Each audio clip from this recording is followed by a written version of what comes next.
There we go. We started that bit. So I'm now just going to go back and share the presentation with you, and then we will get underway.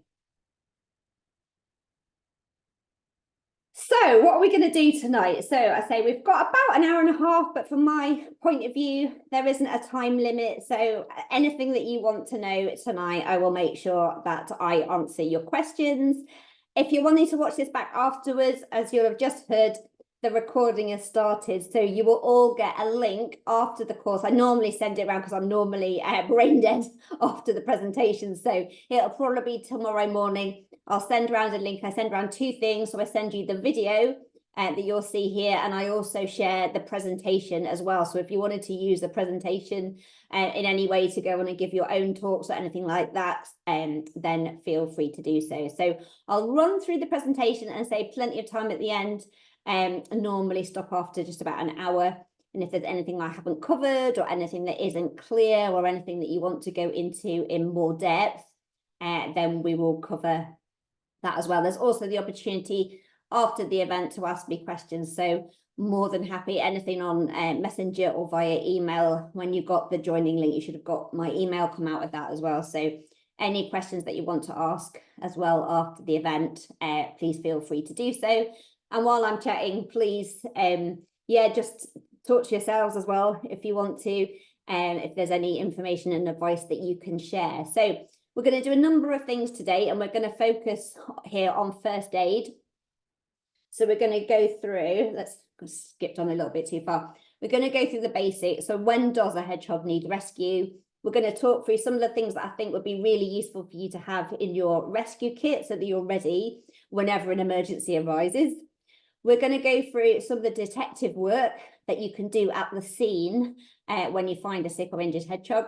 We'll do a little bit about how to find a rescue and the legal bit, because this course isn't about training you up to be a full-on hedgehog rescuer. In fact, it will probably tell you the opposite, that actually the best place for a sick or injured hedgehog is with a hedgehog rescue. It's really just tips and advice of what you can do in the meantime. We all know hedgehog rescues are busy. You can struggle to get a response sometimes. So it's just about what can you do in that meantime to make sure the hedgehog has the best chance of survival. We'll also go through some of the basic checks and things that you can do to help the rescue, some basic fact finding. We will go through some basic first aid and some treatments that you'll be able to help with as well. What if the worst happens? What if you have to keep a hedgehog overnight? What would you do? And I've also added in, just for tonight, actually, a new section, because a few people emailed me before the event tonight, just asking a few questions. I will talk a little bit about how to prevent the need for first aid. So I'll talk a little bit about the stuff that you can do in your gardens and encourage other people to do to hopefully reduce the number of hedgehogs that need to come into rescue. I'll also do some signposting to some further learning, and then again, chance for questions at the end. So if it actually allows me to move on. So the basics, what do you need to know? When do you rescue a hedgehog or not rescue a hedgehog? So the first rule of rescue, basically out in the day is not okay. So hedgehogs, hopefully, as you will know, are nocturnal. They come out at night. So a hedgehog out in the daytime, there is something wrong with it. And 99% of the time, that is the case. And I focus on that because it's better to rescue one and contain it and see if there's an issue than it is to let it go and then find sometime after that it had a problem. Basically, rescuing a hedgehog on day one, it has a better chance of survival than if it's left for several days and you then decide on day 5, oh, I might take it to a rescue. The sooner you take action, the better that hedgehog's chance of survival. So I would say 99% of the time, hedgehog out in the day is not okay. But what might be wrong with that hedgehog? Why is it coming out in the day? Why, when it's nocturnal, is it coming out in the day? And really all you need to know is it's either got some kind of injury, most likely. It could have a burden of parasites, and I will talk you briefly through what that could be, or more likely it has a combination of the two of those. So in terms of injuries, we'll come a bit more onto this later, but they can get themselves into all sorts of trouble. You name it, they get into trouble. So they can drown in ponds, They can be attacked by dogs and have injuries. They can be hit by cars. They can be strimmed. They can be forked in a compost heap. They can walk into a hole that you've dug to put a fence post in and can end up in there for days. They can fall into drains. They can be attacked by another animal. There are endless reasons and things that can cause injuries to hedgehogs. They can also get a buildup of internal parasites. Now, basically, hedgehogs, the normal foods that they eat, they will pick up some kind of parasite burden from those foods. And I've got a little chart here of the things that hedgehogs like to eat. And basically, beetles, number one at the top of the food list, don't contain any parasites, wonderful for hedgehogs. Eat loads of those and they're not going to pick up any internal parasites. But as we go further down this list, so looking at caterpillars, earthworms, and as we get down towards slugs and snails, they are picking up some they're basically hosts to internal parasites, these slugs and snails, and particularly earthworms, slugs and snails. Hedgehogs will eat them and will pick up a burden of those parasites. Now, normally that's not a problem. So we're not saying, look, we don't want a hedgehog ever to touch a slug. However, what happens is if the hedgehog is injured, the balance can tip in favour of the parasite. So remember, it's always going to have a burden of parasites. You can't stop that. They're always going to be picking them up. But generally, nature balances things out. So a healthy hedgehog will tolerate a burden of parasites. But what happens if that hedgehog is injured? It's a bit like you and I, our immune system is compromised, and then we're fighting infection.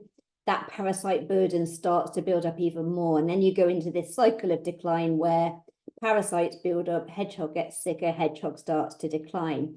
You'll also get potentially in certain areas where the habitat is poor, or also at certain times of year.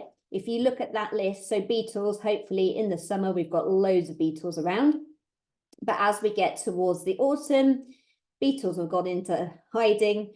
And if you think about what foods are around for hedgehogs, there's going to be more of the earthworms, there's going to be more of the slugs. And also if you think of an area that's poor habitat, so a brilliant garden or network of gardens will have lots and lots of beetles, but a poor habitat area where there's not that plant biodiversity, there's not those log piles that would encourage insects, maybe there's more of those food sources that are lower down. So more of those earthworms, more of those slugs and snails. So in some instances, hedgehogs are just picking up more and more parasites from those because those are the only foods that are around. So generally, worse habitats potentially mean sicker hedgehogs. But for now, you don't really need to know exactly what parasites a hedgehog's got. In fact, you won't know.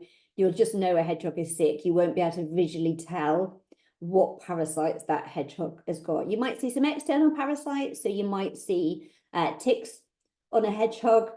Fleas, very rare in hedgehogs actually. If you do see them, generally a sign that a hedgehog is sick.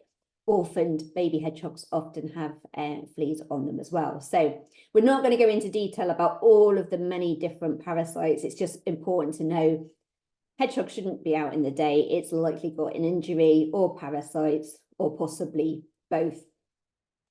The second rule of rescue, apart from knowing that it needs rescue, is to contain it. And I say this because the number of times I get a call and someone's partway through is saying to me, oh, I've got a hedgehog in my garden, it's out in the day. In fact, I've seen two little ones and they've been running around in the day. By the time the call with me is ended, they haven't contained the hedgehog. They never see that hedgehog again. Now that hedgehog is still sick, most likely. It's probably gone into a neighbouring garden. Basically, if you don't contain it, you might miss a hedgehog that's in urgent need of help. And my view is it's always better to contain and check it. You can always release it later. However, later rather than latter. I think I must have been thinking about coffee and lattes when I wrote that. You can always release it later. However, if you miss one, it could be then days before you find it again. And remember, a hedgehog rescued on day one has a much better chance of survival than a hedgehog that is left. And then on day 5, it suddenly incredibly collapsed and is actually so far along that process towards dying, which is the reality of the situation is that for a nocturnal creature out in the day, it's not normal behavior and they're already starting that path towards death. And that's awful and it's blunt, but that is the reality. They do go downhill very quickly. You don't know when you see it or when somebody calls you about it, whether it is actually day one or whether that hedgehog's actually been out there for 3 days or 4 days. And I come on to this a little bit more later. I always take anything anybody tells me with a pinch of salt. So somebody might tell you, oh, I only saw that hedgehog today, but actually in reality, they might have been observing it for 3 or 4 days and done nothing about it. That is the reality there as well. So always contain it. You can always check and release later if you think it's fine. Really, really important. Another couple of things to bear in mind. So you're wanting to limit stress. So captivity or rescue, we think we're doing a wonderful thing, and we are, but we have to remember that it's a very stressful. These are wild animals. They have no experience of being handled or being brought into somebody's home. So the whole process of rescue is incredibly stressful. So the whole time when you're doing your first aid, you're trying your best to limit stress. So limiting noise, limiting excessive light, so you're not going around shining a torch in their eyes, and you're being really careful about handling. And we'll come a little bit more onto this later on as well.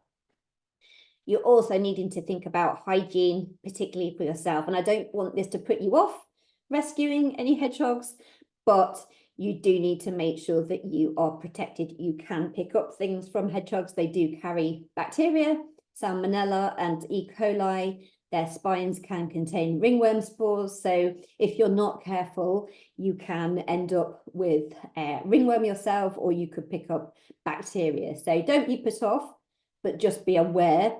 And when I talk through the kit of things that I think you need,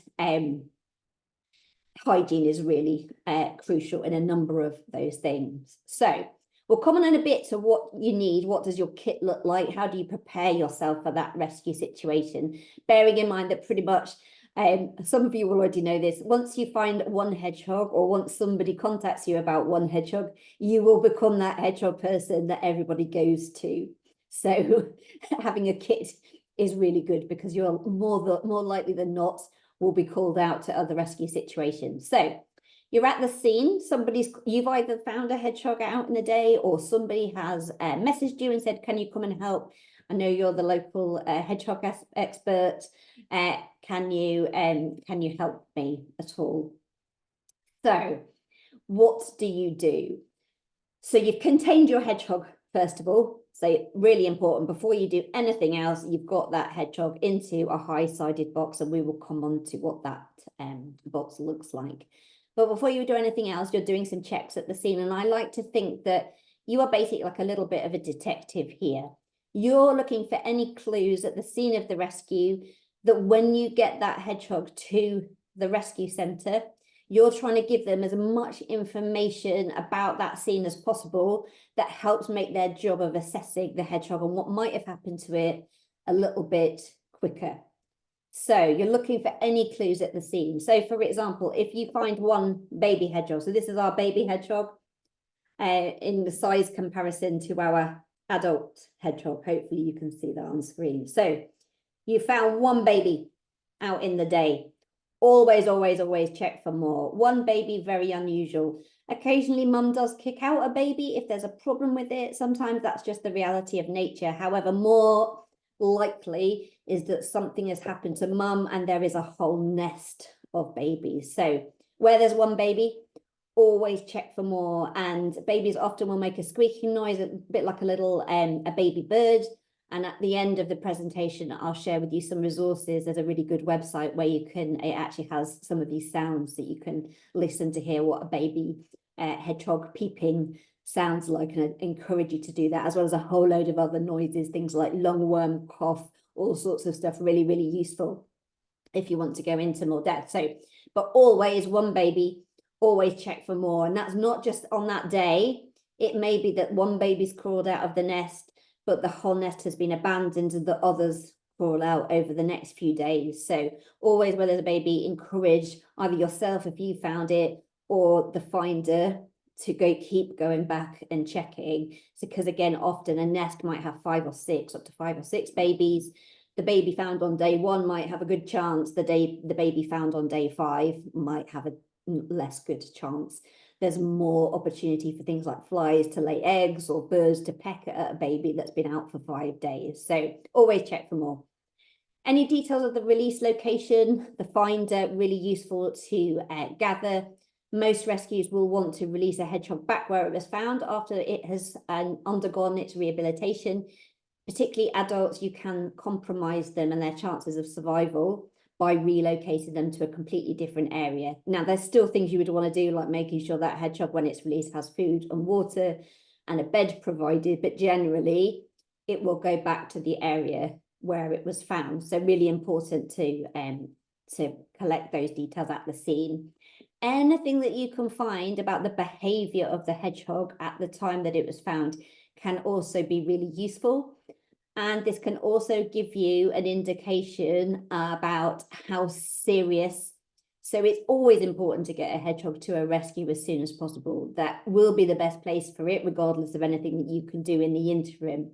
However, some of these things that I've listed here mean that the situation is even more critical and urgent. So if a hedgehog is completely collapsed and unmoving, it's very far down that process towards death, basically. If a hedgehog is wobbly, that can also be quite critical. Wobbly can be a number of things. So it could be that it's had some kind of head injury or other impact. It could be that it's been poisoned. It could be that it's suffering from severe dehydration. Often a wobbliness is caused by a severe dehydration, and that is a really urgent requiring treatment. Circling can also indicate a head injury. It could mean that the hedgehog is blind as well. So it might not be that it's necessarily suffered a head injury. It might have something else could have happened to it. It could have been blind in one eye historically. Something else has happened to the other eye. So some of these things are really important. Take some notes. Do you see anything else? Was it wobbling? Was it circling? Did you notice anything else about the location where it was found? So, for example, if it was found collapsed at the side of a road, perhaps it was hit by a car, who knows? But if you can record that kind of information, it just gives the hedgehog rescue a bit of a head start as to what might have happened to it. Is there any smell nearby? So, for example, could there be fuel or pesticides or anything like that? So you're just being a bit of a detective. Can you smell anything odd? Is there any unusual behavior? And sadly, I hate to have to say this, but don't assume that everybody is honest. So the number of times where I've turned up to pick up a hedgehog and I've noticed doing my detective work, person has a dog.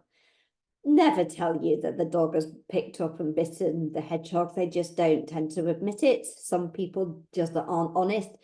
I would make the assumption that possibly that has happened, and it's better to check, in my view, than to miss something. So I always take what finders say with a pinch of salt. Unfortunately, through experience, I'd like to see the best in everybody, but sadly that isn't always the case. So anything that you think, that's a bit odd, not quite sure whether that's true, note it down. Anything that you see at the kind of the crime scene, as it were. Really, really important. Flies, protect hedgehogs from them. So if a hedgehog is collapsed, it's likely to have already been targeted. It used to be the case that flies targeted things in the summer, but these days, what with climate change, it can be mild in spring, it can be mild in winter even. So sadly, flies are active all the time, and they will quickly lay eggs on anything, particularly things that are half dead and not moving. However, even a hedgehog that is running around, so baby hedgehogs, I've had quite a few instances of this where baby hedgehog is running around, peeping for mum, so it's not collapsed, but it's peep, peep, peep, opening its mouth. Flies will lay eggs in anything, in ear holes, in nose holes, in mouth holes, anything that's open, flies will lay eggs on. So it's possible, and we'll come on to this in a bit, that flies have already laid eggs, and you might have to take some action around that, but you certainly want to prevent any further fly action. So I say this because the number of times, again, people are like, oh, I've contained the hedgehog, but then they've left it in a completely open box in a conservatory. Flies have been buzzing around it. Oh, and I couldn't get to the rescue for 24 hours. if it didn't have fly eggs on it or maggots on it at the time they found it, it certainly did by the time they got it to the rescue. And yeah, someone's commenting fly strike is awful. It is awful, and I will sadly have to talk about it because it is a reality. But do your best to not add to the problem and protect them until you can get to the rescue. Smell, as I've already mentioned, is really important, both in terms of giving you an idea of, is there any petrol or pesticides or anything that possibly hedgehog could have ingested or anything like that, but also infection smells. So you might see your lovely big hedgehog out in the day and you're like, oh no, I've heard that big hedgehogs out in the day are fine. There's normally a problem, and sometimes you can smell that problem before you can see the problem. You can often smell wounds, and when I come on to talking through some of the checks that you can do, smell is really, really important. But you might even smell at the scene of the rescue that there's some kind of either it's been doused in some kind of horrid oil or fluids or ingested something, or that it's got some kind of infection. And again, don't always assume that you'll see everything.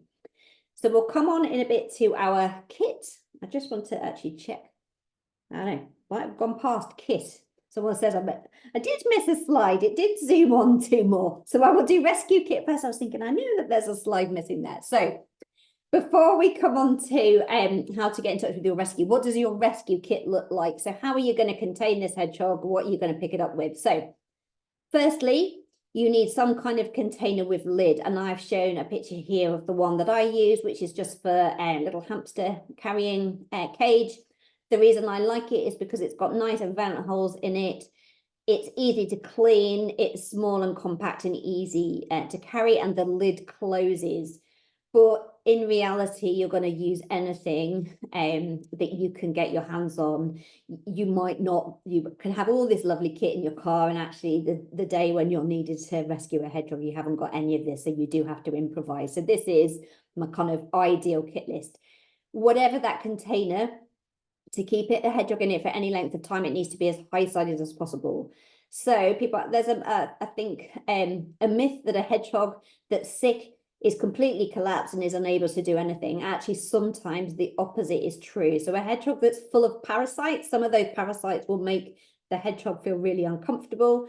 And actually, sometimes a sick hedgehog can literally be climbing the walls. So they'll become the complete opposite of collapse. And this is why I always say contain the hedgehog, because that sick hedgehog might be completely capable of running off down the garden, doing that for a couple of days, and then completely collapsing and dying on day 4. So always a container with a lid. If you have to improvise, anything that you can get your hands on, but then as soon as you can, transfer it into something that it's not going to be able to climb out of, because they can and will. Thick plastic gloves, and this is for your hygiene. I mentioned earlier all the things that you can get from hedgehogs. You want to be protecting yourself. You can use anything, so gardening gloves are absolutely fine. Anything that provides protection from the spines and a barrier for your skin for getting things like bacteria and so on. Personally, plastic gloves for me, because handling multiple hedgehogs, what I don't want to do is also pass something on from hedgehog to hedgehog. So plastic, I can spray down with my antibacterial, pick up another hedgehog and not transfer something. So that works best for me. Gardening gloves, just less easy to keep hygienic when handling multiple hedgehogs. You'll also want a heat pad. So one of the things that can cause a hedgehog out in the day injury or parasites or both, they will most likely be suffering from, well, they will have some degree of dehydration and most likely some degree of hypothermia. Even on a hot day, that hedgehog's coming out into the day for some heat because it can't control its body temperature. It's a bit like you and I, if we're sick, we can't control our body temperature. So it will have some degree of dehydration and some degree of hypothermia. So you need to be getting heat into that hedgehog as soon as possible. Emergency options, your microwave heat pad is great. You can warm that up, pop it into your carrying box and take it with you. But also you could think about something slightly more advanced like a heat mat. So I've just shared one here that's from PetNap. The advantage of these, they're great if you do decide to go into rescue or foster caring, because they keep the mat stays at the same temperature. these ones can plug into the car, so they're quite a good option for rescue situations as well. So if you're thinking you might get into it a little bit more seriously, then I definitely suggest one of those. You can get all sorts of things, including incubators that go into cars, but I'm assuming that you're not all going to have hundreds of pounds to go and sort of get started on your rescue journey at the moment. But there's all sorts of things out there that if you want to go into it really seriously, you can do. You've got your paper and pens that you can take all those details of the scene that we talked about. And you want some white fleece, ideally, to go into the bottom. So some newspaper or some white fleece to go into the bottom of your carrying container. And people have to say to me, well, why white? You can get some lovely fleece with little paw prints on and black ones and all sorts of things. So our sick hedgehog possibly has an injury. On white, you will see blood. So you might not be able to visually see. Hedgehogs, they roll up into a ball, which is really unhelpful. So you might not be able to uncurl it necessarily and see whether it's injured, but you might see blood. So that's a good sign. A good sign, not a good sign, but a good sign that there's something wrong with it that needs looking at.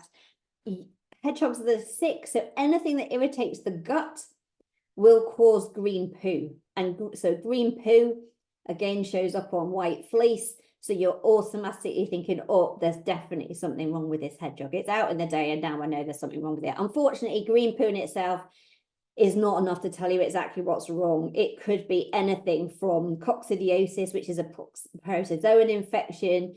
It could be that it's got one of multiple internal parasites. You just need to know green poo isn't great and it needs to get off to a rescue. Green poo with blood, even more urgent. Sign of some of the worst infections. So coccidiosis, which does spread really quickly and they can go rapidly downhill, often green poo with blood. But also some of the serious parasite burdens can cause the same thing. So you really only need to know green poo, not great, green poo with blood, even worse. And all of those things will show up a lot more. White towels you can use, however, personally, I would say fleece, for the reason that if you have a look at the picture, so white towels would be fine, but the issue with towels, two things. In a rescue context, they take forever to dry. And if you're dealing with multiple creatures, you don't want to be spending hours and hours and hours drying towel.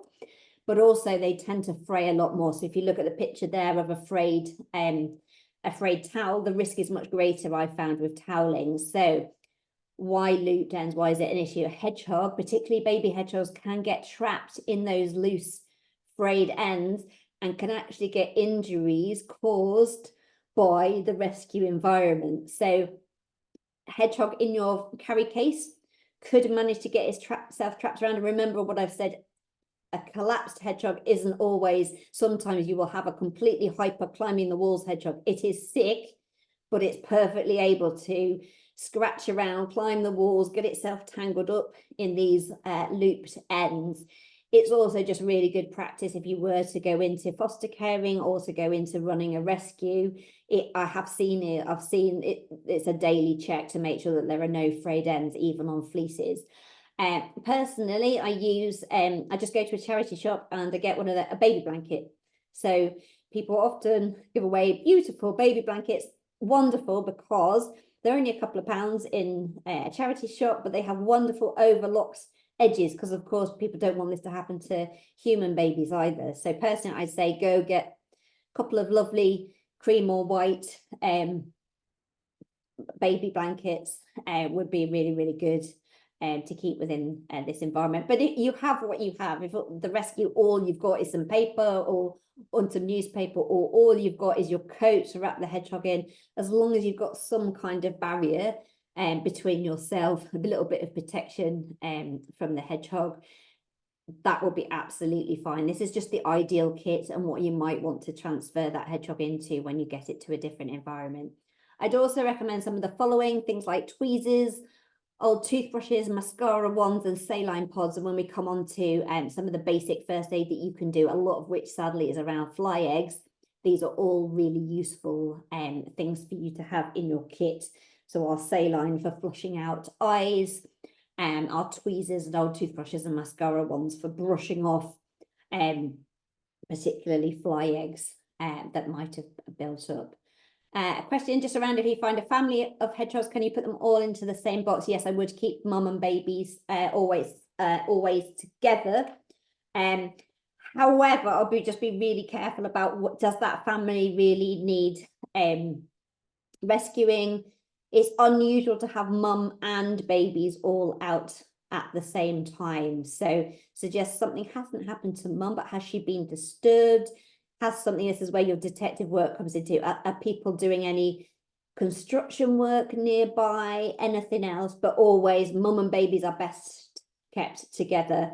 If you've got just the babies without mum, again, they can go in together, as long as you think they're from the same family. What I don't do in a rescue environment is mix hedgehogs that I know are definitely from different families, just because you don't know what particular parasites and so on they have, so you could be passing things on between hedgehogs, which you don't want to be doing either. So that's our basic rescue kit. We've done our checks at the scene. Sorry, that was in the wrong order there. So I'm going to come on to the stuff that you can do to help, but the first thing you need to be doing is to try and get hold of a rescue. So I'm going to talk you through lots of things that you can do whilst you're waiting for that rescue space, but please do not be encouraged by this presentation to think that you've got a bit of knowledge and it's fine. You can help the hedgehog, because most things are incredibly specialist. They do go downhill really rapidly. And the longer you keep that hedgehog unnecessarily, you can actually decrease its chances of survival. Legally, also, it is against the Wildlife Act to be keeping. You can't just keep a hedgehog, basically. You can only keep an animal in captivity for the purposes of rehabilitation and release. And I say this, and I'm sure none of you will, but you do get people who are like, oh, well, I contained it and I kept it in my garage for a few days, and yeah, it didn't really do very much. And they didn't realize that it had wounds and it had fly eggs on it, and they hatched into maggots. And over the 3 days, the hedgehog was basically eaten alive. And I have to say that because sadly, I've seen the worst, and it's not that unusual, unfortunately. So your job is to basically find a rescue as soon as you possibly can. But we appreciate that can be difficult, particularly in the summer when all the rescues are really, really busy. So it might take you some time to find a rescue, and this is what can you do in the meantime. So how to find a rescue, lots of different ways. There's more stuff on my website if you want to go into more detail. So I've literally just skimmed over here. So helpwildlife.co.uk, you can search the country for rescues. That the site covers all different wildlife, and I tend to find we're focusing here on hedgehogs, but generally, if you're the kind of nice person that wants to help hedgehogs, you'll probably want to help deer and badgers and all sorts of stuff. So it's useful to have a look there. You can also call the British Hedgehog Preservation Society. You literally have to physically phone them, and they will give you details of your nearest rescue. Rescues open and close all the time, so often their lists, if people are registered, and bear in mind not all rescues necessarily are, but they are a good starting point to try, and they have an out of hours answer machine as well, which will give you contact details. It's also worth calling a vet. Vets often, depending on the vet, they will often have their own networks of rescues that they will be in touch with. The better vets will have contacts with rescues, so they may be able to advise you to go direct or to go straight to them, depending on the issue. Melanie's also mentioning, yeah, in Norfolk, there's a Hodgmedod's, yes, with a helpline, and they'll help, including collecting. Yeah, it's really important. So some rescues and some areas are really blessed with having brilliant hedgehog rescues that will do everything. So we'll literally send a volunteer to come out and collect the hedgehog and do all of this stuff. Other areas where there's patchier provision or they're much smaller rescues might not have that. So they might say, okay, can you bring the hedgehog in tomorrow or whatever? So it does vary quite a lot around the country, but generally trying to get hold of a rescue, you need to be doing that right at the start. I just want to touch briefly on pain and suffering as well. So we've said here, always try to get to a hedgehog rescue, which is the case. They will generally be the better place for the hedgehog. However, there are some things which even the most brilliant hedgehog rescue in the world is not able to treat. and the outcome will be that the hedgehog is put to sleep. So sometimes that rescue will say to you, no, please take this hedgehog to the vet. Actually, that is the best place for it. Sometimes, occasionally, you will not be able to get hold of that rescue, and you will have to make that decision. What do I do? Do I hold on? Possibly, maybe 24, 48 hours. Do I wait to try and get hold of a rescue, or do I have to make a decision myself? And I'm going to show you a few things here, just some graphic images, sadly, so please look away if you don't want to see these ones. But I'm just going to talk you through some of the questions that you might be asking around. Do I keep this hedgehog and wait for a rescue, or are these things that might actually be better off being dealt with by a vet? So firstly, a nice picture. Well, we've got a healthy round hedgehog, a rather large hedgehog, but just wanted to show you what a healthy hedgehog looks like. Nice round bottom. Again, we don't know, this hedgehog might look healthy like this, but might still have an injury. Something might have happened to it recently, but generally nice round bottom, healthy hedgehog. Our sick hedgehog, V-shaped tapered hedgehog, is on the left-hand side. So if a hedgehog is underweight, that V shape indicates that probably has some kind of parasite burden, possibly has an injury, possibly has both. These are just to show you a few of the things over the years that have come into rescue, just to show you things to look out for, but also debating whether or not actually is this hedgehog going to need to go to a vet, possibly rather than a hedgehog rescue. So first picture is some fly strike. If you look at the as you look at the picture, the left eye, its right eye, has fly strike around it, and it often doesn't look like much. It can just look like a little bit of crumbing, often around the eye area, around the skirt area, and any orifices, so mouths, noses, but often around the eyes, around the skirt of the hedgehog. So I just wanted to show you a little bit. So that's dried fly strike on that eye.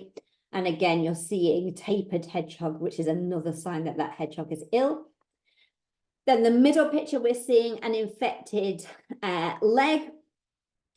Often a rescue will say it will need to go to a vet for x-ray. Often they can't tell whether it's broken visually anymore than you can. So that would be an instance where they may say, please take it to X vet. This is our vet that we work with. Please take it to them. They will x-ray it and then let us know the outcome. This one on the right-hand side, if you're seeing a leg out at an odd angle like that, that is often broken, sadly. So again, policies vary. Some rescues will amputate where feasible, a broken limb, a broken front limb, particularly where it's infected, is a no-go. There are rescues can't rehabilitate front limbs. So if you've got a hedgehog like this with a front limb sticking out, better to get it to the vet. It's going to be suffering. And bearing in mind, in all of these situations, those hedgehogs are going to be in a huge amount of pain. They haven't been given any pain relief. So you're having to make an assessment.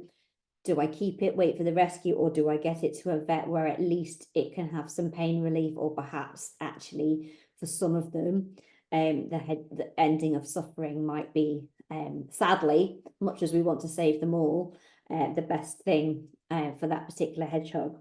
I'll just try and move on to some of these. These are also graphic, but I wanted to show you all of these. The hedgehogs survived, but I just wanted to show you some of the things that you just might not see when you pick up a hedgehog. So this hedgehog on the left-hand side, this was actually picked up on a night camera. So this hedgehog, and we'll come on to this later, this one was actually picked up by somebody monitoring hedgehogs on the night camera, and they noticed that it didn't have, there was no eye shining back on the camera. So they thought it had an eye missing. It does actually have an eye, but it has a large abscess on the face. This was treatable. And actually, because this was found on a night camera before the hedgehog got so sick that it was out in the day, it was actually had a much greater chance of survival. That hedgehog, however, really tightly balled upon arrival. In fact, took quite some time for it to uncurl to see that there was actually an issue there. You could smell it though. Often if a hedgehog's been wounded, something really traumatic, so a bite was most likely the cause of this particular abscess, you can imagine if you've been bitten, you're not going to be particularly keen to uncurl. So again, don't assume just because you can't see anything that there isn't a problem there. So this was an otherwise large hedgehog, looked otherwise healthy, but you could smell that there was an issue. And when you were able to uncurl him, obviously you could see. But if you just looked at it and kind of gone, oh, hedgehog out in the day, no, if it's large, it's fine, it's not going to be a problem. Again, just normally there is something wrong with it. Examples of this is malevolent treatment of a creature. Sadly, this does happen either. So this has been intentionally, this poor hedgehog has been intentionally harmed, but rubbish can also cause similar injuries unintentionally. This hedgehog also did survive and had some initial wound treatment on admission. We will come on a bit later. Anywhere where you think there's a constriction injury, you have to get it to a rescue. They need to be kept in for some time because things like this can have caused internal damage. So you're seeing external here, but actually anything, netting, anything where a hedgehog's being tangled in anything, constriction injuries can actually take a couple of weeks to show. So those always need to be taken to a rescue, and will don't be fobbed off by a vet or whatever saying, oh no, you've cut it out of the netting, it's fine to release. It isn't. All of those hedgehogs need to be checked over and kept in by a rescue. The same with drowning. Inhalation pneumonia can take some time to develop and to be seen. So again, would want to be in rescue for a period of time.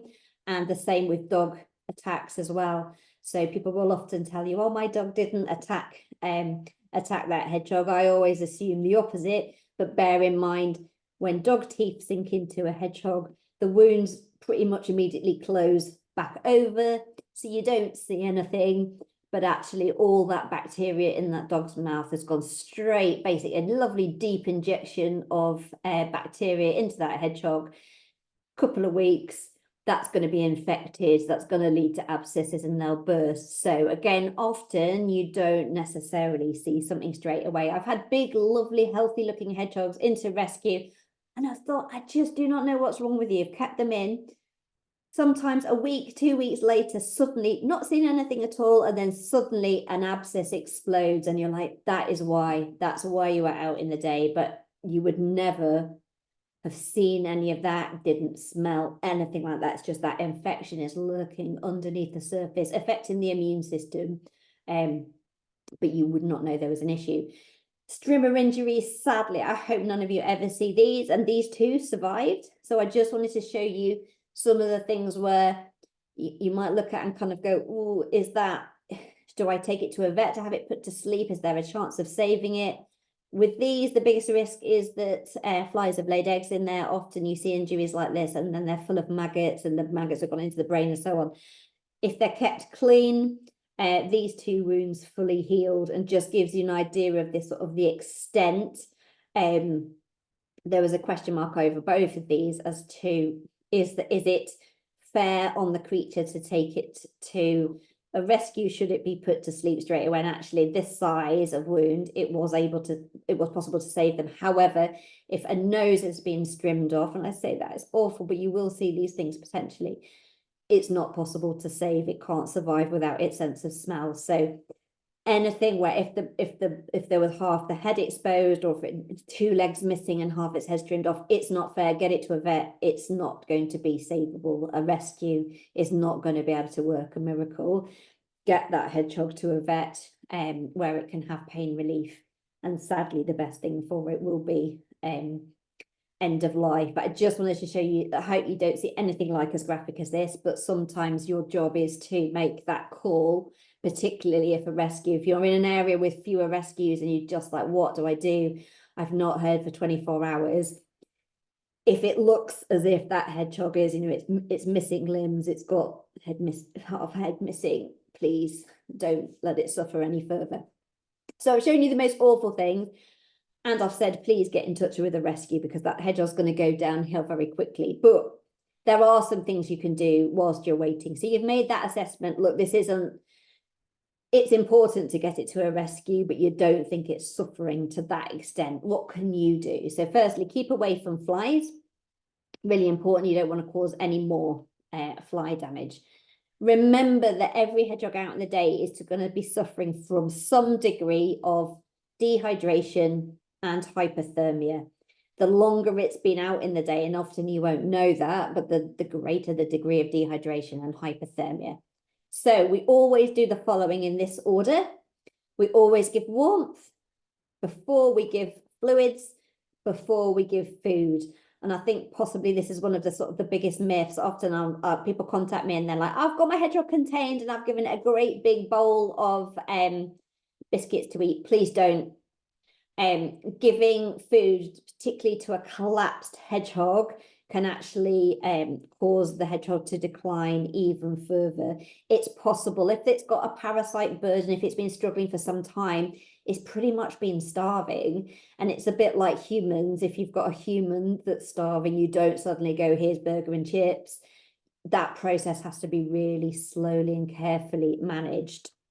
You need to be dealing with the dehydration and the hypothermia first before you're thinking about food. This is different if it's maybe a baby hedgehog that otherwise is healthy, but has just been orphaned. You will at some point need to feed it if it looks as if you're not going to be able to get it to a rescue for some time. But it's still the same order. Always warmth, always fluids before food. However, bear in mind, warmth, I've said you need to do that. And I've suggested you put your hedgehog on your heat pad when you go out and rescue it. What's going to happen? Your hedgehog with fly eggs, I say warmth because it's got hypothermia. So you warm that hedgehog, you heat those fly eggs, and they hatch into maggots. So sadly, for a large part of the year, there is a risk that that hedgehog has got fly eggs on it. You do need to warm it because it will be suffering from hypothermia. However, those fly eggs are going to hatch. If you are able to do one thing for the rescue whilst you're waiting to get it there, if you can help by removing any of those fly eggs, you're saving the rescue a task. While some rescues have wonderful suction machines and all kinds of equipment that can do the job really quickly, for many it is a manual task. They literally, like you, will have to pick off every single one of those fly eggs, and I mean every single one of those fly eggs. They all have to be removed, and it can take hours. And if you just understand that about the life of a rescuer, it will be hedgehog arrives covered in fly eggs. Maybe 3 or 4 hedgehogs arrive covered in fly eggs. That rescuer knows I've got 2 hours ahead of me to pick off every one of those fly eggs. So if you feel able on some of these things, people, you just will not feel able potentially to do that. But if you're able to, you can pick off those fly eggs. And it literally is with tweezers, with mascara ones, you're literally brushing those fly eggs off and getting rid of them. And it is a horrible manual process. Maggots look like as well. So fly eggs will hatch into maggots. And this is again where you might have to make a call. So you see those pictures that I shared earlier with the strimmed hedgehog, and actually sadly what you see is huge maggots coming out of that hedgehog, and you think, oh my goodness, what do? I would be trying to make a call about the suffering that the hedgehog was in. Some vets will help. So you're calling your hedgehog rescue, you literally cannot get anybody. I would then be calling emergency vets and seeing if anybody can help me, bearing in mind they're literally eating them alive. It is awful. Yeah, so some of these things you might feel, look, I just can't. Can you find a vet that can help you to do that? So you can start some of that process, removing some of those fly eggs if you feel able to, but just bear in mind any warmth you give, that's going to speed up that process. If there's any fly eggs, they are going to hatch into maggots. I'm going to show you some of the process of uncurling. So sometimes you might not see some of these fly eggs because your hedgehog has gone into a tight ball. So I'm just going to show you briefly how to uncurl the hedgehog, and then we'll come on a bit to some other treatments before. Someone's mentioning about hydration, an important job for rescue. Yeah, absolutely. So we're very quickly from this list going to get into stuff that you can't do that it needs to get to a rescue. So fundamentally, the essence of what I say today is get the hedgehog as quickly as possible to a rescue. But in the meantime, if there's a few things you can do, fly egg removal is crucial. So if we're wanting to uncurl our hedgehog, and again, We don't want to be doing a huge amount of handling, but we do want to do enough to be able to see if there's any fly eggs there, do a little bit of removal if we can. So our hedgehog is in a tight ball.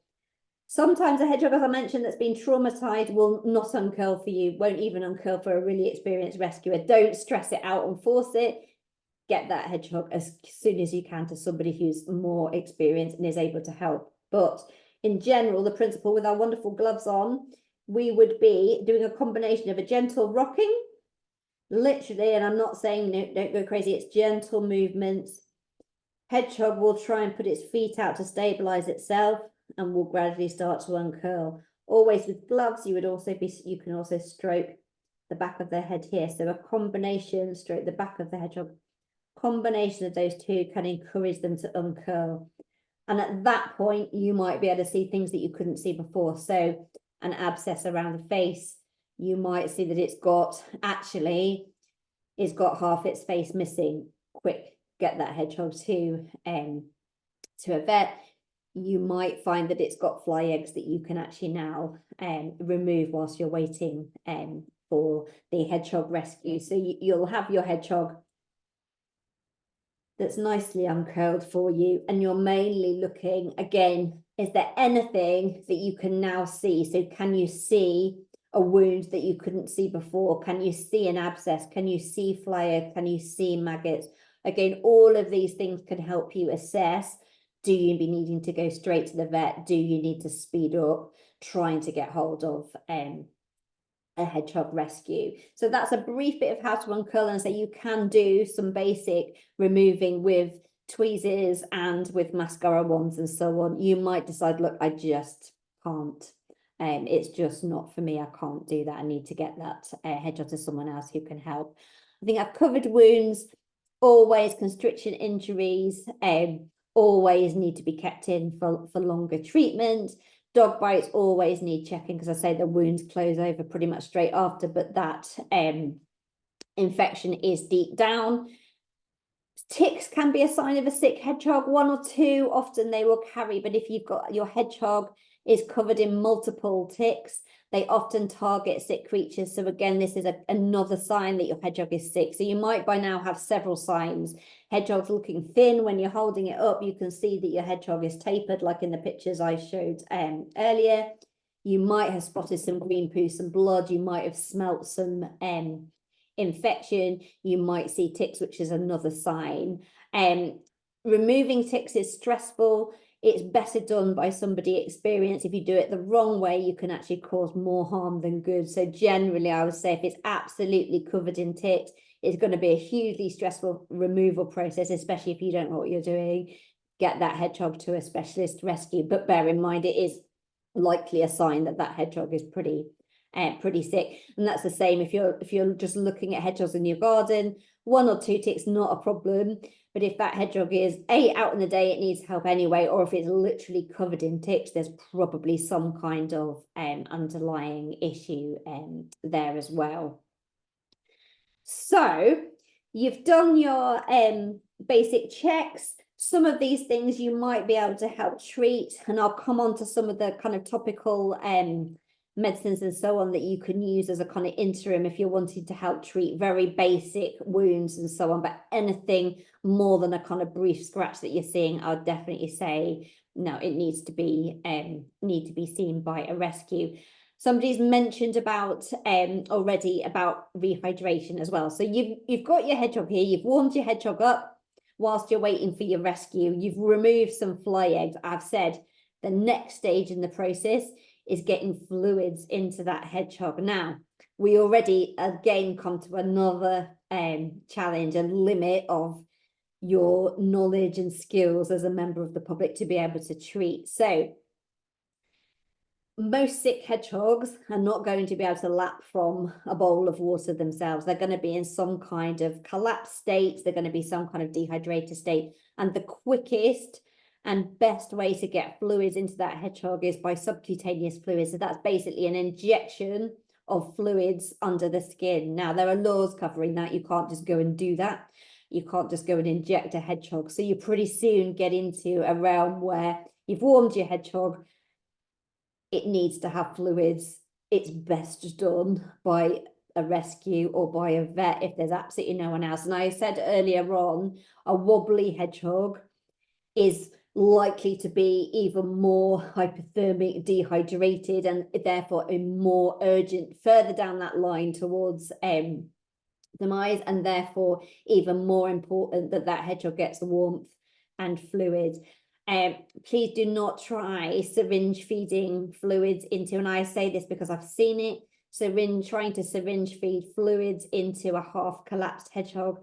You will cause inhalation pneumonia, and also the level of fluids that you will be able to get into that hedgehog is not enough to treat the severity of the dehydration. So be warned, some of these things you can do a lot more harm than good. Occasionally, some of these hedgehogs you might be rescuing, they've been orphaned, and if you're lucky, they haven't been abandoned for that many days, and actually they are able to lap for themselves. They're not critically dehydrated. And I will come on to a formula, a critical care formula that I think is useful to have in those instances. But anything collapsed, anything severely wobbly, dehydrated, there's nothing that you can do really that will help it. You just need to get it that bit quicker to the rescue. So overnight care as well, we will also come on to. What if the worst comes to the worst and you're kind of like, this hedgehog isn't completely critical, but I'm going to have to keep it overnight? We will come on to some of the things that you can do and should keep in your store cupboard. So I've mentioned some treatments, some things that you might be able to do yourself. These are just some of the things that I would recommend if you think that you're going to want to even go into foster caring or anything a little bit more advanced. These are some of the things that I would recommend. So lucillin, great for minor skin treatment. So you might find hedgehog comes into you, it's literally got a minor scratch. Lucillin is great for really minor ailments. It's also good for things like mild ringworm as well. Hibby scrub, a little capful of that in some warm water. I use that as a bath if a hedgehog comes in with any slightly more extensive wounds. But remember, you don't want to be that hedgehog is also going to be hypothermic. So what you don't want to be doing is giving the hedgehog any kind of bath and then just chucking it back out into the cold. It needs to be fully warmed up. So these things I would say always with a little bit more experience. Safe 4 I keep, and I actually use this for the hedgehogs. I use this in my own home as well. This is DEFRA approved, so it's safe against bird flu. It's safe for use with animals. Not every cleaning product is actually safe to use with hedgehogs or even with your household pets either. So always look for something that is pet safe. This comes in huge containers and you literally just water it down, and I use it around the house as well. But I'm using this to basically disinfect my gloves. So making sure I'm not getting anything from the hedgehog, but also I'm disinfecting any area where that hedgehog has touched, because I'm assuming that unlike me, you don't have a hospital. So you're going to be doing any of this stuff in a quiet area of your house. So you're going to want to make sure that you've cleaned down any areas where your hedgehog has touched afterwards. And this becomes more important. The more hedgehogs you deal with, the more you need to make sure that you're not passing things from hedgehog to hedgehog. I mentioned some of these other things, but they do start to get into the kind of more specialist areas. So F10 is a germicidal wound spray with insecticides. It's great for drawing maggots out of wounds. So if you've got a case where you think, oh, I think I would be able to deal with that, you can use it to draw a maggot out, and you literally have to then pick the maggots out with tweezers. It literally draws them out of the wound.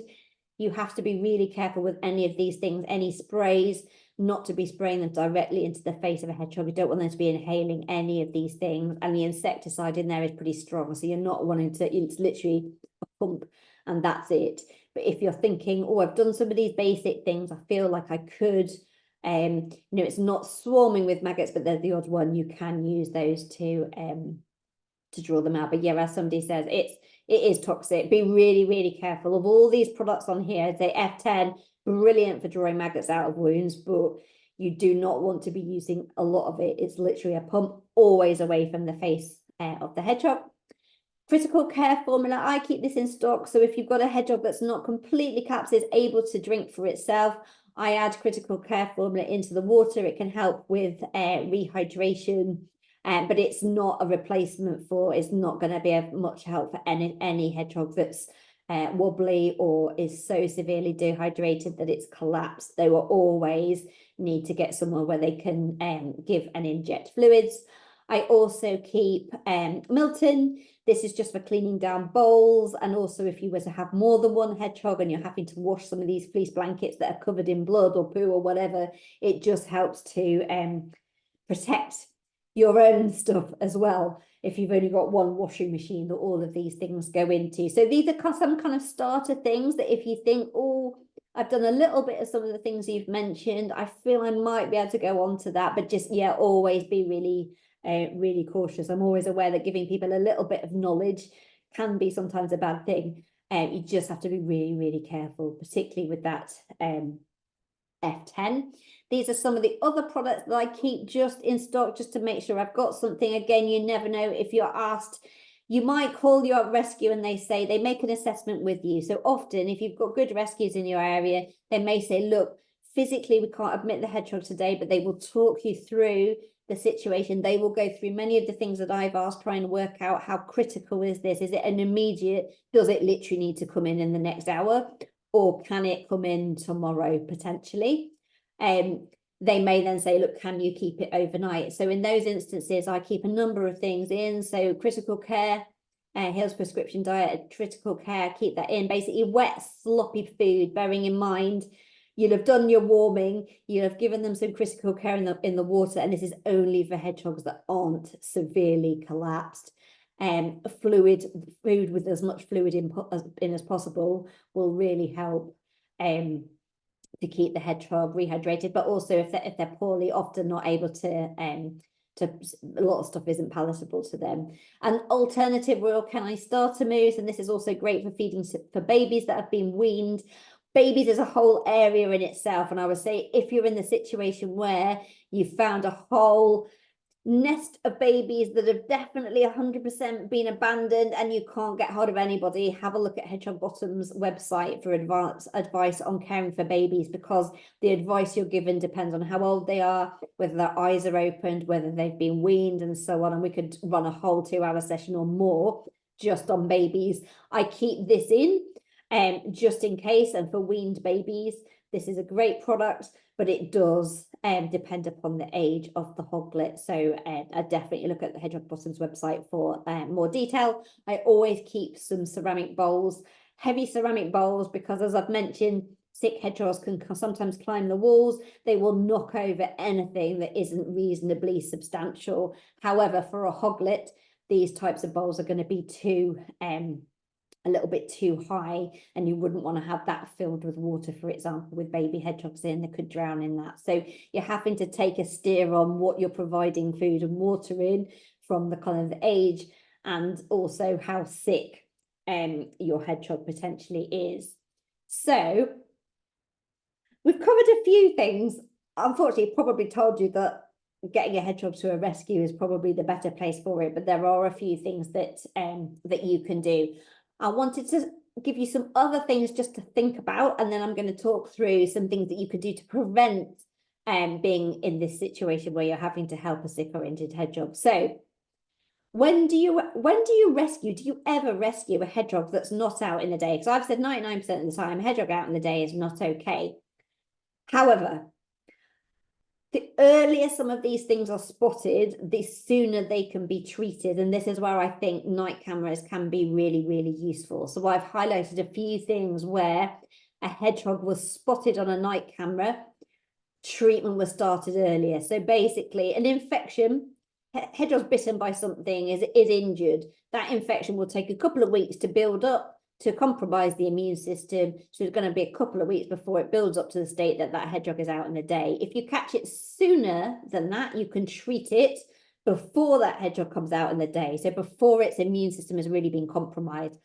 And I've seen all sorts of examples of this. Say, for example, people who've picked up on a night camera hedgehogs limping, and they know, because they study the hedgehogs regularly, they know that this hedgehog was fine yesterday, and yesterday it's come and it's limping. They've seen hedgehogs dragging legs, or as I mentioned earlier, hedgehog missing an eye. So they see no There's no reflection where an eye should be. You normally would see a little bit of light on the night camera and they're like, that hedgehog doesn't seem to have an eye. There's no reflection there.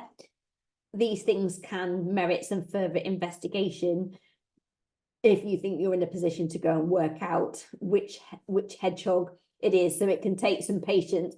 But I have had examples of hedgehogs, for example, where a fresh break has been identified. I worked with a really great vet who would pin legs, and if they're pinned pretty much as soon as they're broken, they can be fixed without needing amputation. Not all vets will do that, but mine was pretty much like super vet and was willing and able to do that.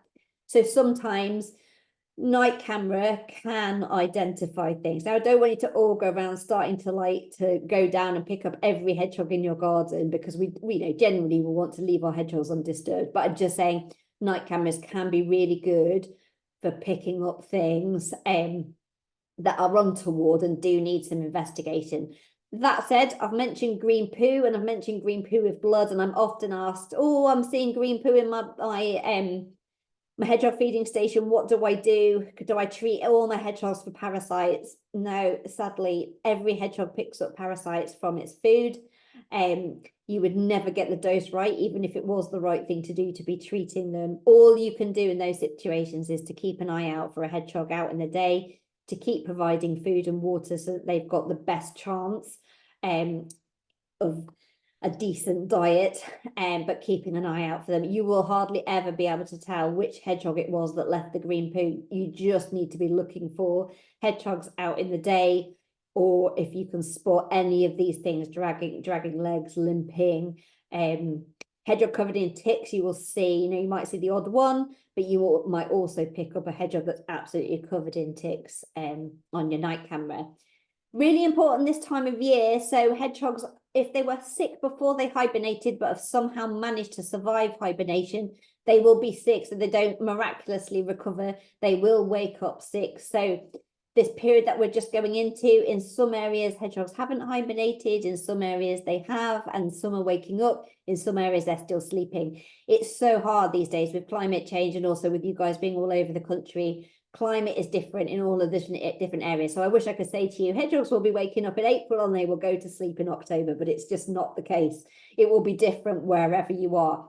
But what you need to bear in mind is wherever you are, if they're sick before they hibernated, they will wake up sick. They wake up anyway, having lost quite a big percentage of their body weight. They will be hungry and they will be thirsty. So you need to be making sure that you are leaving out food and water, particularly now if you've got mild periods coming up. If you've got a night camera, brilliant way. People often ask me, how would I know if I've got hedgehogs visiting and it's not a rat or whatever?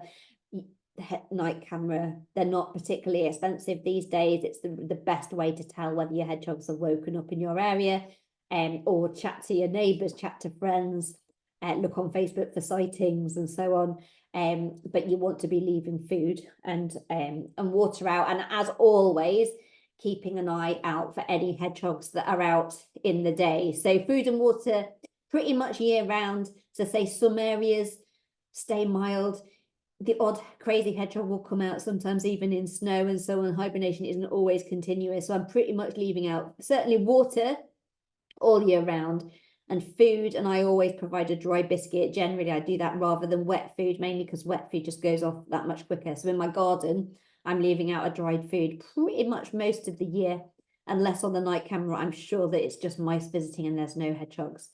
But the best things that you can do to prevent the need for first aid is to make your garden wildlife friendly. So if you remember back to the first slides, and I said hedgehogs, they will all pick up parasites, but there are some foods that contain less parasites than others. So beetles and caterpillars, right at the top of the list, are the best things.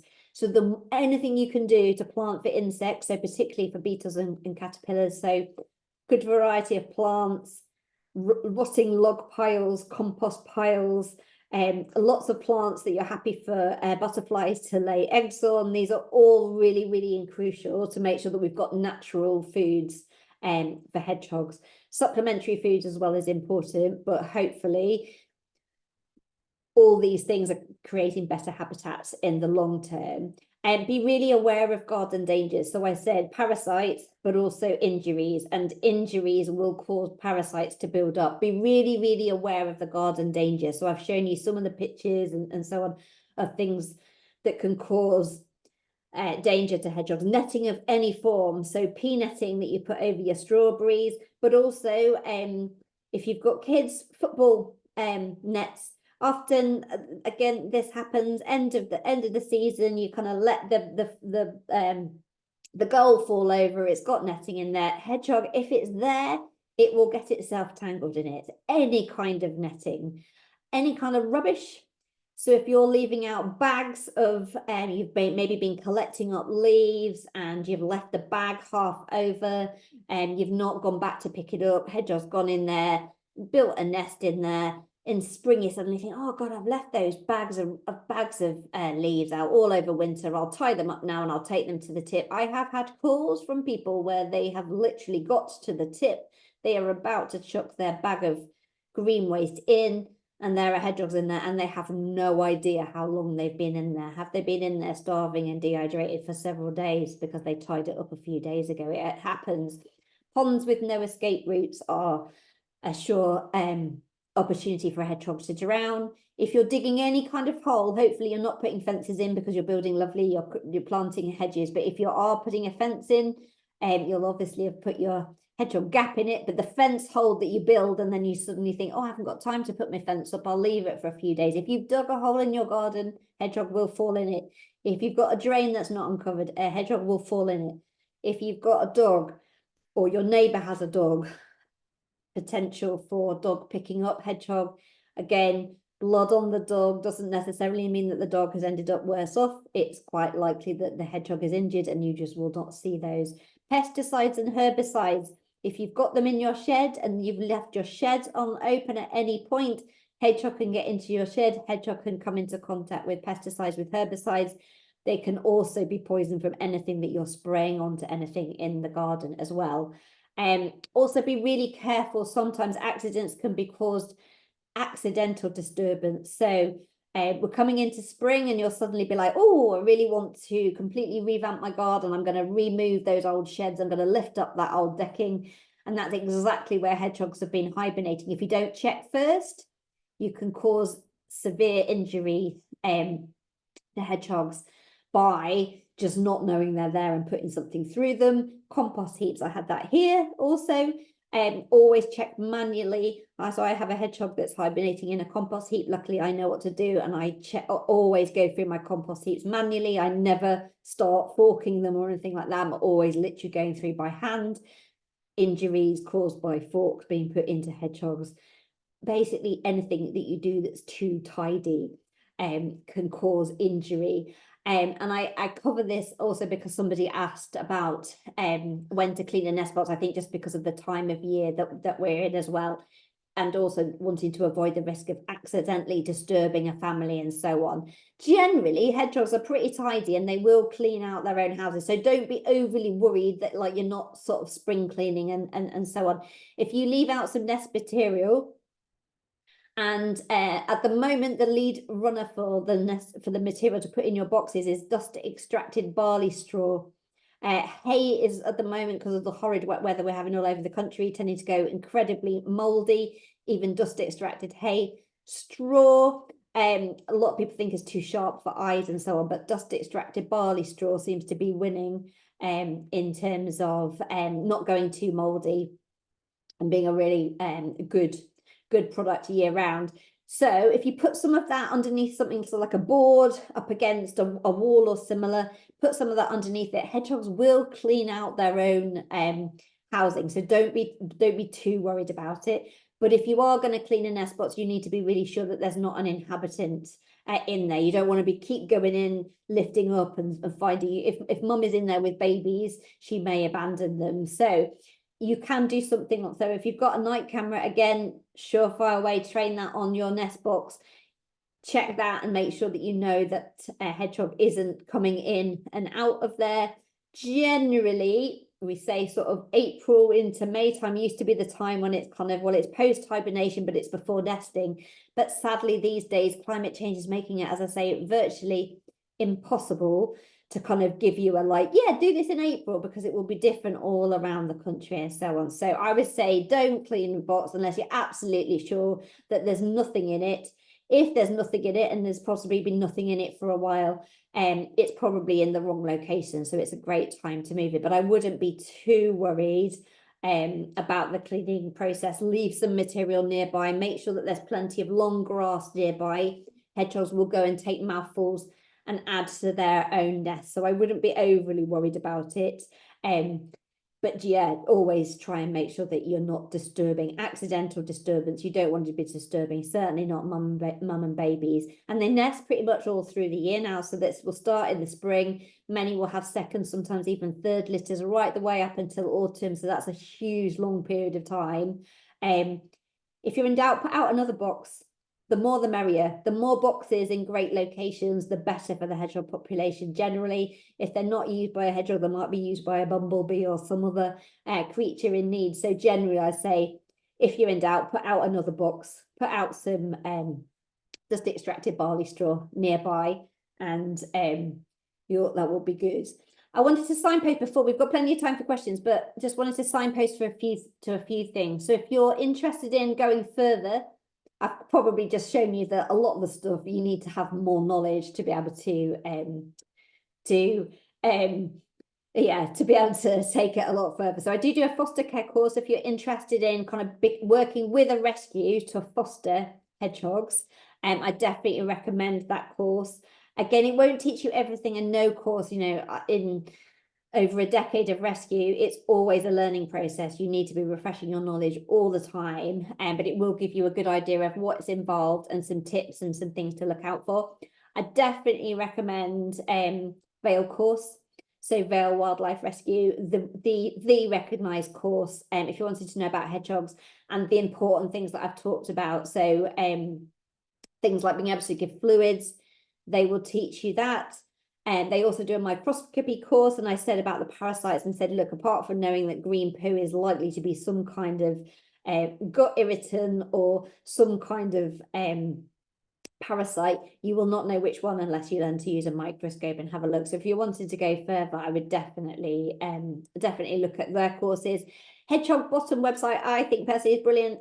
This is the site that had all the sounds. So if you want to know what peeping sounds like a baby hedgehog, they've got a hedgehog snoring, a hedgehog with lungworm, which is a real heavy, like a smoker's cough.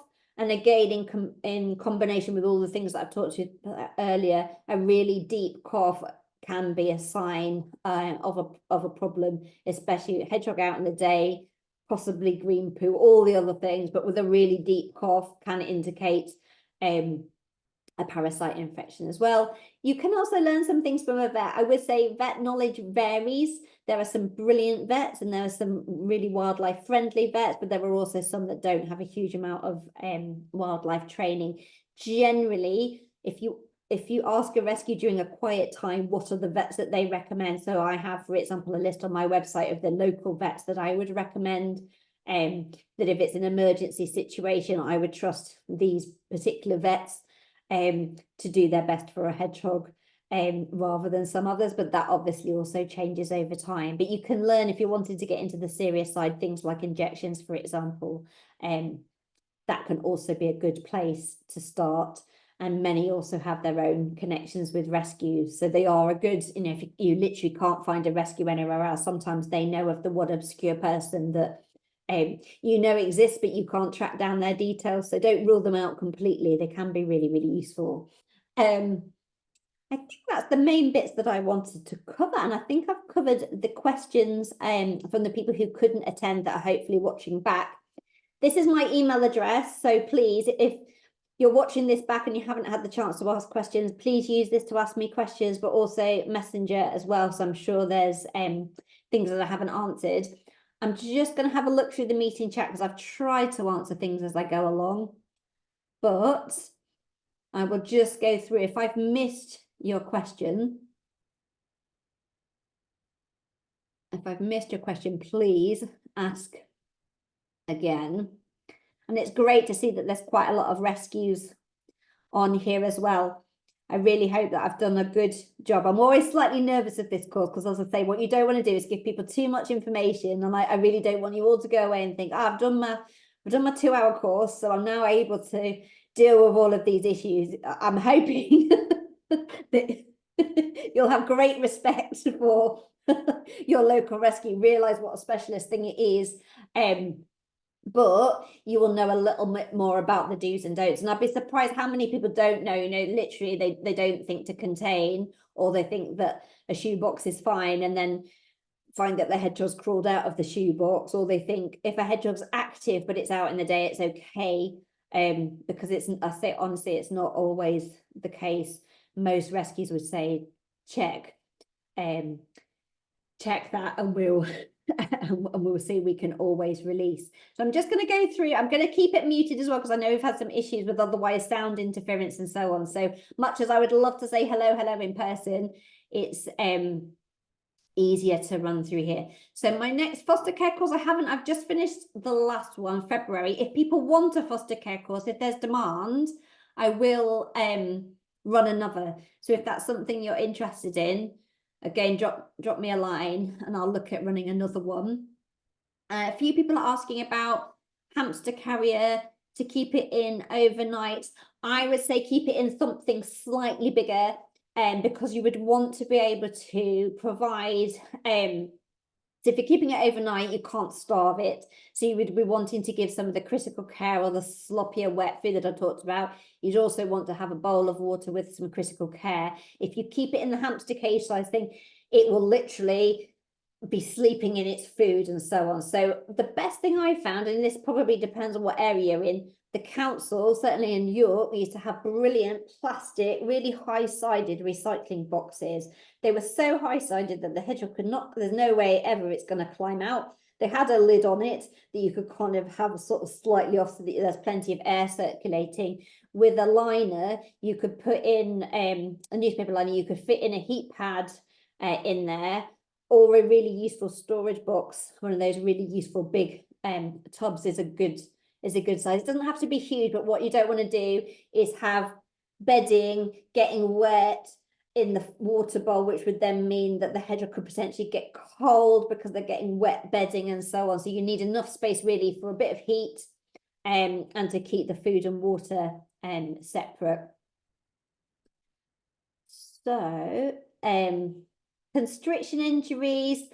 So I mentioned, so basically it was constriction injuries that a hedgehog will always need to be kept in and monitored. I would be really careful if the hedgehog looks as if it's incredibly tangled up in netting. I would cut as off so that you can take the hedgehog away from the site. But if it looks like it's really deeply tangled, I would get that to a rescue, because the constriction injuries could be quite substantial. So you would want them to be able to do that as a specialist task. Lots of people saying they've got a lot of knowledge from it. Yeah, IKEA plastic box is really good. In fact, a lot of rescues, you don't have to have fancy vet cages and so on. A lot use really useful storage boxes, those big I forget what that 60-litre storage boxes as rescue containers with ventilation and so on in there. They're quite practical. They're also really easy to keep clean. But the last thing I want to do is to say to you, well, please go out and spend a fortune on a ton of kit. You're probably just going to have to make do with what you can find. And if that's a council recycling box, or going to your local charity shop and trying to find something from there for next to nothing, then that's a really good idea. Where would you put fly, eggs and ticks?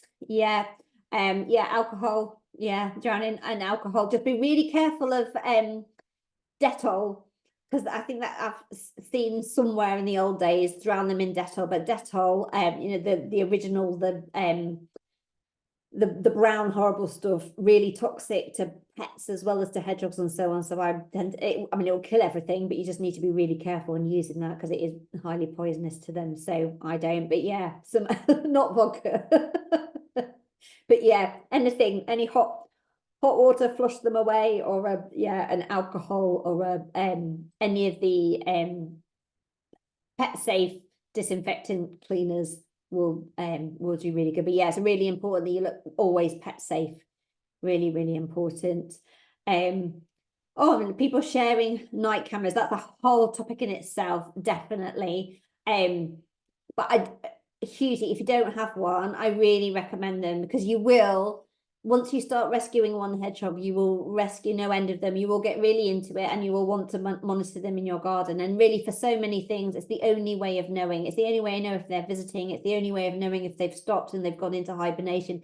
It's the only way to know whether it's a rat that's eating the food.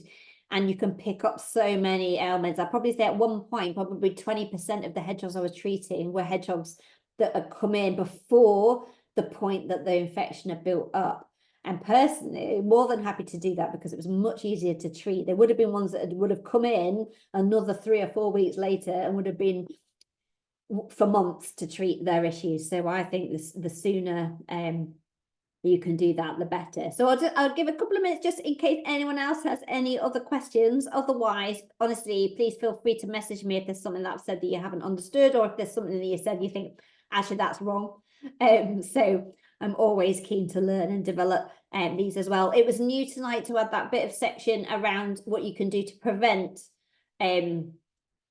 hedgehogs needing first aid. So I'd be interested in that. Over the years, I've thought about running a course that is more specifically on what you can do for hedgehogs in your garden. I think I tried to launch one a year or so back, and it didn't get that good a response. But I'd be interested to know if that's something you're interested in, because this is very much first aid, whereas the whole area of like, where do you put your hedgehog boxes? What do you feed them in your garden? How do you make it wildlife friendly? Is a whole other area. So yeah, be interested to know if that's something that you'd like to know. All of this, obviously, the proceeds, everything from all of the courses that I'm running, all goes towards the rewilding project. So you are, by joining tonight, you have directly supported the work that we're doing. If you haven't looked at the stuff we're doing, planting trees, creating log walls, dead hedges, planting all sorts of things, removing concrete, all of that to make this area wonderful for wildlife. And our idea with that is that we will turn this plot of land into kind of a showcase garden, much as we did in York, where we will invite people to come along and see all of these things that I said you can do to make your garden wildlife friendly. So a bit like tonight, but lots of, come along and wander around and see all the things that you can do to make your garden wildlife friendly. So that's the idea. Super hot and the hog is dehydrated. Do you still heat them? I would still give a gentle warmth myself, actually. I would still keep them on a heat pad, because there's likely to be something wrong with them, and therefore they're not able to regulate their body temperature. So yeah, I would still warm them. But if it's, say, wobbly, collapse, then fluids is even more urgent, particularly in the heat as well. The pond. Yes, I'd say, so a question about ponds and escape routes. Yes, the more escape ramps that you can have, the better. So yeah, 4 sounds brilliant. If you've got one on each side, basically they won't know that there's only one and it's right way over the other. The more, ideally a sloping, more like a beach is a kind of a better way to escape, but depending on how it's configured, you might have to go more down a ramp route. I would also say with ponds, generally hedgehogs don't want to go swimming, so they're going into a pond for water. So I had a pond, quite a deep pond, and I never had anything drown in it because I put water all the way around the outside. So plenty of other water in the garden. If they've got shallow bowls of water that they can drink from that are regularly topped up, and there's more than one, you kind of avoid the need for them to be going in the pond in the first place. So you'd find, unless it was hoglets that have been orphaned and they're running around and they literally have no sense of what's where, and they literally accidentally fall in, they're generally going in for water. So if you provide plenty of other water opportunities, you're going to reduce the risk of the need for them to go in. But certainly the more you can provide, the better. Always more than one. Always say, at least, if you've got a pond, at least 4. And ideally, yeah, a shallow beach would be brilliant. Yeah, more than happy. I know some of you got questions by email, so yeah, that's absolutely brilliant. Rubber doormats make good pond ramps. That's really useful to know. It's definitely key if anybody's got ideas and so on for sharing. Really good. I've got actually a few blogs on some of these topics that might be useful. So I've got one on building a wildlife pond, what plants to put in it, escape routes to put in it, and so on. So that's quite a useful one. And also on things like what plants to grow generally within your garden. Wildlife cameras to use.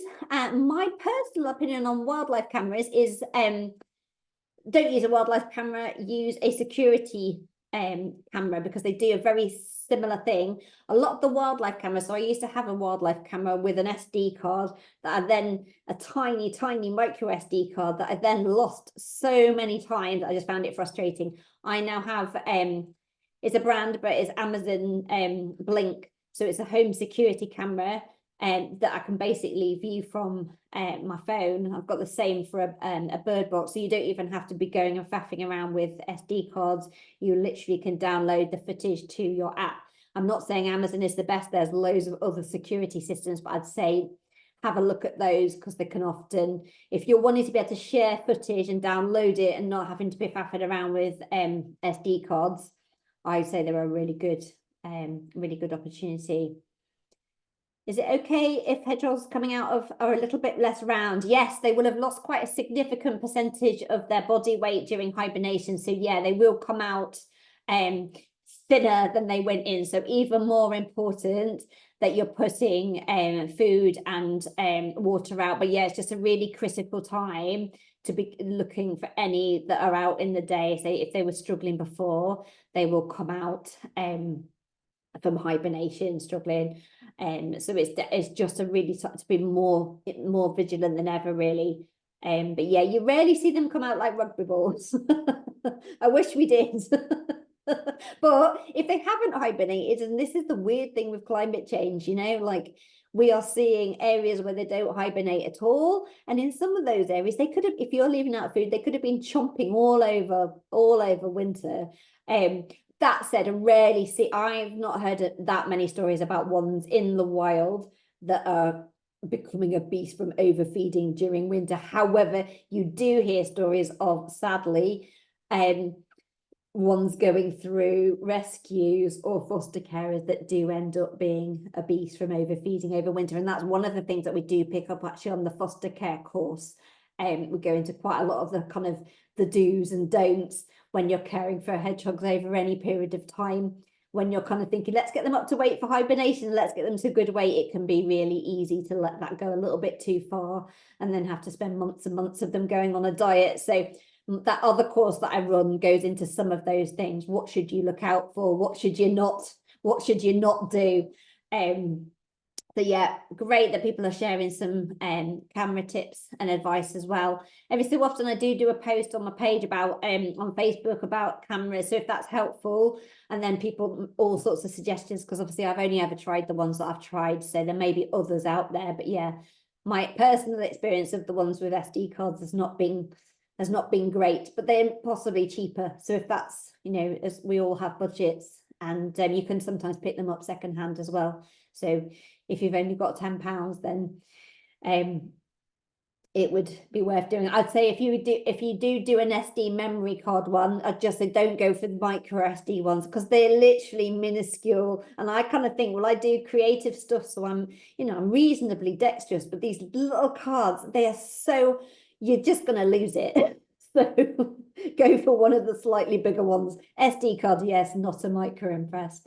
The foster hedgehogs on the diet after your course.